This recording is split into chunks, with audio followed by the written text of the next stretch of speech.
সত্যি করে বল সাধনা, তোর মাথায় কে সিঁদুর তুলেছে? এ তুলেছে বাবা। সম্রাট! বাবা ও তো আমার বোন হয়। এই সাধনা, সিঁদুর মোছ।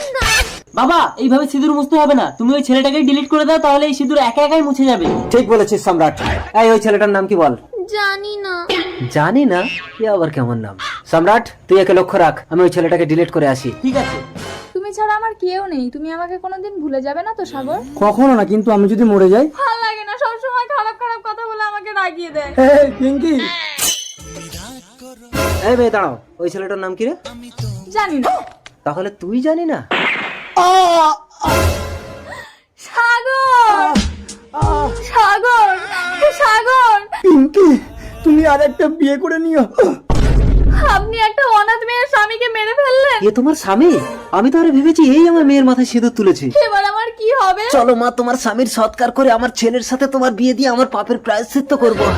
অসম্ভব, আমি একজনকে ভালোবাসি বাবা। সম্রাট, এই বিধবা মেয়ের সাথে বিয়ে দিয়ে আমি আমার পাপের প্রায়শ্চিত্ত করতে চাই। প্রস্তুত থাকবি, আজ রাতেই এই মেয়ের সাথে তোর বিয়ে দেবো। বাবা আমি যদি তোমার নিজের ছেলে হতাম? তুমি যাকে ভালোবাসো সে কি আমার থেকে সুন্দর? তাকে কোনোদিন দেখিনি। নাম কি? জানি না।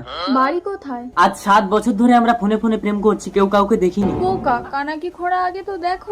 কানা হোক খোড়া হোক, 7 বছর ধরে প্রেম করছি মানে ওকেই আমি বিয়ে করব। হ্যালো, তুমি এক্ষুনি বকুলতলায় এসো, আমি তোমাকে বিয়ে করব। সত্যি তুমি আমাকে বিয়ে করবে? আমার মরা মায়ের দিব্যি কেটে বলছি, আমি তোমাকে বিয়ে করব। এই তো আমি এসেছি। এ কি সাধনা, আজ 7 বছর ধরে আমি তোর সাথে প্রেম করছি? শুধু প্রেম না, তুমি যখন ঘুমিয়েছিলে তখন আমি তোমার হাত দিয়ে সিঁদুরটাও পরে নিয়েছি। সম্রাট, তুই তাহলে আমার মেয়ের মাথায় সিঁদুর তুলেছিস? ভুলে যাস না, রাস্তা থেকে তুলে এনে তোকে আমি সন্তানের মতো মানুষ করে দুধ কলা দিয়ে কালসাপ পুষেছি। তোকে আজ আমি মেরেই ফেলবো। দাঁড়ান, আপনি তো আমাকে বিধবা করেছেন, নিজের মেয়েটাকে আর বিধবা করবেন?